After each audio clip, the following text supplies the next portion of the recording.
طب خلونا نكمل. لما بعتوا لي الفيديو ده فرحت متصل بابونا رفائيل، قلت له كرد بقى على الفيديو بتاع الانبا اوغاصون اللي طلع وقال ان ما ينفعش يبقوا يخدموا. البنات دول انا رسمتهم ديكولست ويلبسوا اللبس ويقفوا في الاول، كل اللي قلته يتنفذ بالحرف الواحد. قال لي حاضر.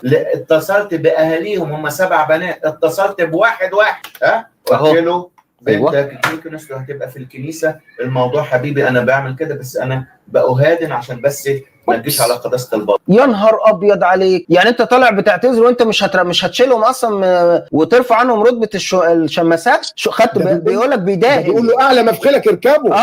انا بس عشان البابا بس انا مش هتنازل يا نهار والله فضيحه. ده اسقف لان هم عايزين يشتموا في قداسه البابا بس. هم عايزين يشتموا فانا بداهن بقول خلاص ما انا اعتذرت يا رجاله، انا اسف يا شباب. وبعدين لا، انا اتصلت باهالي البنات وقلت لهم البنات هتخدم جوه الكنيسه.